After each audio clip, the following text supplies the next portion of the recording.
Hey, everybody. Welcome to another edition of Insurance Explained with Andrew Perlin. Let me ask you all a question.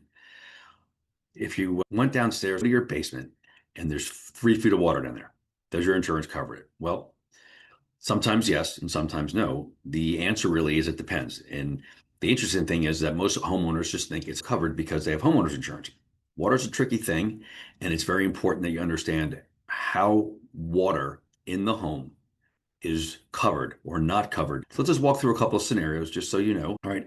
So the first thing is burst pipe. All right. So if the issue originated because of a burst pipe and the burst pipe is inside the structure of the house, every time that's going to be covered. So the thing they have to remember about a burst pipe is that no homeowner's insurance policy is going to cover the plumber to come fix the pipe. That's just not what it does. But it will cover all the water damage that the burst pipe caused. So if that's the reason why you have all this water in your basement or anywhere in your house for that matter, understand that if it originated inside the house, you're going to be covered. Now, the thing you have to remember about any homeowner's insurance policy is that it has to meet this one qualification, and that is it's got to be sudden and accidental. So if it's sudden and accidental, then you're probably going to have a pretty good chance that this particular scenario is going to be covered. So in that scenario, we have a burst pipe in the basement, caused all this flood. Feel pretty good that's going to be covered. Okay. The next one is a flood. Okay. So now a flood is water that actually started from outside the house, hit the ground, and then comes into your home. That's called groundwater. It's another phrase for flood. Okay. How did it get into your house? Whether it came from a torrential downpour or you live by a water source or a burst pipe in your yard, now we have a problem. In that particular situation, it's a flood. Flood is not covered under any homeowner's insurance policy. In order for a flood to be covered, you have to have flood insurance. Now, a lot of people say, well, I don't live in a flood zone, so why would I have it? Understood. Let's clarify that real quick.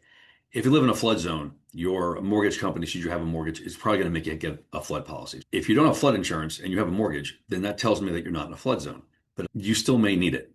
Okay. Because any water that hits the ground that gets into your house is considered a flood.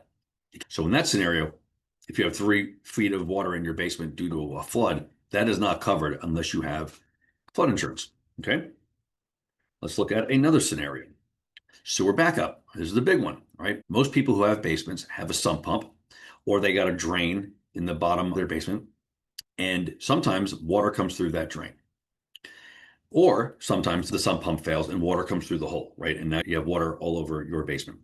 The only way the homeowner is going to cover that is if you have the sewer backup endorsement on your policy, because it's considered groundwater. That is the one scenario that they will actually allow the homeowner's policy to cover, but you got to add it to your policy.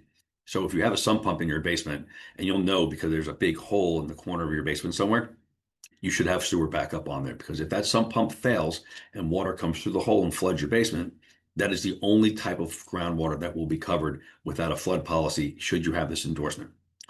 Okay, so again, it's not going to cover to fix the sump pump itself. You got to hire a plumber and get that replaced. That's out of your own pocket. But all that water damage that was caused is going to be covered by the sewer backup. Now, when you put sewer backup on your home, you get the right to pick the amount that you want. All right, so 10,000, 20,000, whatever the number is. I would just tell you that it's probably going to cost a little bit of money to dry out the basement and change all the flooring and change all the drywall. So that's probably a big number. And if it's finished or you have furniture or anything down there, that's going to tack on to that particular claim. So if you have sewer backup of $25,000, even though you have $500,000 of property, if it's a sewer backup claim, it's only going to cover $25,000. So just make sure you have enough there to cover what's in your basement. Okay, so that's another big one that we see all the time. Another one is slow leaks. Okay, this catches a lot of people off guard because many people think that, I got a slow leak, it's homeowners, whatever, it's going to get fixed. And the problem with a slow leak is you don't notice it right away. And a lot of times it's behind the wall. You don't see it until it's too late. Slow leaks doesn't fall into the category of sudden and accidental. So if you've got this slow leak, and again, I hear it all the time, like, I didn't even know it was there. How am I supposed to fix it? I understand, but that's just not what homeowners insurance does. It's got to be sudden and accidental. Any wear and tear on your home is covered by you, the homeowner. You have to take care of your house. It's going to wear out over time. It just is what it is. So the wear and tear portion of it is on you. Now, you can get home warranties and things like that to cover that kind of stuff, I guess.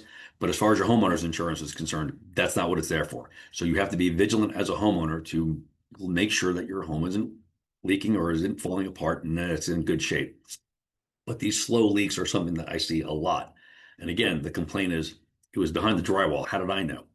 I understand, I get it, but it's just not what homeowners insurance does. So these slow leaks that you might not even know about all of a sudden turns into a big issue, and homeowners isn't going to cover it. So as you start noticing that your home is starting to deteriorate, you got to be vigilant on it and you got to take care of that. So to recap, a burst pipe inside your house or anything that happens inside your house, a burst pipe, an overflowing toilet, a sink that goes crazy, no problem, we're good. It won't cover the plumber, but it'll cover all the water damage. Any kind of groundwater that gets into your basement is not covered under homeowner's policy. You have to have a flood policy for that to work. Any kind of water that comes through your sump pump hole or through your center drain of your basement that leads from the outside, that will only be covered if you have sewer backup. And these slow nagging leaks that you just didn't know you had, right, will not be covered under homeowners insurance. So you have to do a really good job of figuring out when you have these issues. I know it's difficult. So the good news is that when you talk to an insurance professional like myself, we can identify these things for you. The next thing is, I know flood insurance can be a little on the expensive side, $1,000 or so a year.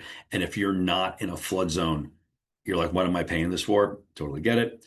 But like anything else, insurance is there for the worst case scenario. So if the worst case scenario is your basement floods and your homeowners isn't going to cover it, having a flood policy is probably a pretty good thing. So just kind of bear that in mind. But the key is you need to understand how these policies work. So you need to understand what's covered and what's not covered. And you have to review this stuff all the time. All right. So if you haven't done that yet, I would strongly urge you to talk to your professional and get an assessment of what you have. If you're not sure if things are covered, ask the question, because it's easier to fix this problem before the issue occurs. Because once the claim happens, you can't go back and fix it. And the insurance company will not, as good as they are and as nice as they can be, they're not going to go back and say, well, we'll just put this coverage on you the day before the issue. It's just not how it works. Okay. So water's a big deal. I see this issue a lot. So just make sure that you are fully prepared on how things are going to get covered. Okay.